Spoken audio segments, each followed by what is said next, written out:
মামুজি ধরে নিতে বলি না বেটা ধরিস এখানে বেটি মামলা ধরে দিব। বেটি মামলা না মামুজি, নারী নির্যাতন মামলা। ভাই সাহেব আমি তুমি কে মুখ কান করে সেই দেখি কিতা কিতা চিল্লাই যায় চিল্লাই রাখতে আগে আইতাই নালি অনুসূরে কথা লইয়া যাবি। আল্লাহ মাহবুদ সুর কোন আমি গুই গু তো ছোট ভাইয়ের বউ ছেলি না। ও আচ্ছা জানলে জানলে ফিরিজ চলে নাই নি।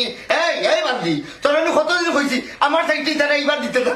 ভাই সাহেব ভাবির কোনো দোষ নাই, আমি ওয়াইছি। ওই গেছে তুমি, তুমি জানো তো তারার মাঝে বনিব না নাই, তা তুমি না ওখানে গো। ওরে বাবা তারার বলি বোনাফ নাই তো আমরা কিতা দুইও জালের কোনো মাইর আছি না, আমরা তো মাইর নাই। মাইল লাগাইয়া রাখবে এই দুশ্মনের গোষ্ঠীর লোক আমার কোনো সম্পর্ক নাই। ভাই সাহেব আমি আপনার নিজের বড় ভাই লেখান দেখি, আর আপনি আমার দুশ্মন কইরানি। এরে গো যে বাদ নানি তার ছায়া দেখলো কিনা লাগে। এরে গো তুমি কিতা বলি গেলে তাই যে তোমার ছোট ভাইয়ের বউ। বলছি না করছি কি এখন পর্যন্ত লাঠি চালাইছি না বুঝছো নি। আর যদি কেউ হইতো না নি এক বাড়িয়ে উত্তর ঠিকানা করিলাম মনে। ভাই সাহেব আমি আর আইতাম না, আপনি দরবার করুন না যে যাইতাম কি আমি।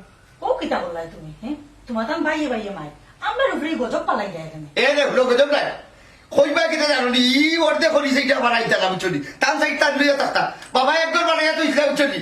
নিজে নিজে আস্তর করাইছি আবার হালাই করছিলি আস্তর করছিলি এখন না সারা আস্তর আমি করাইছি। মামুজি ইখান তোমার ঠিক হইছে না, বেটির ইজ্জত করলে তোর মামির আশাটা ভাইয়া আর বাদে জামাইরা তো রুলা খাই বুঝছো নি। এগুলো কিতা লাগে টাকা দাও। আর আনমারে শোনা তুমি তো যেসা থাকো। মামুজি তোমার তো বা কোন সময় অন্যায় করতে দেখে, আজকে তো তুমি অন্যায় হবে। বাবারে আমি জানি বেটি মাইয়ার টানে আয়, আমি ইচ্ছা করি একটু দুর্ব্যবহার করলাম। আমি যদি দুর্ব্যবহার না করি আর বুড়ি মিয়া শুনতে পারি তা জানে মাতলি পড়ে গিয়ে তোমার মতি গতি কোনটা বোঝা যায় না, ওখান কিতা করতে হয় খাইতে না নিবার। আল্লাহ রে বাবা বেটাটা যেমন আতলি আত ওই বেটা বাবা পারতো পারতো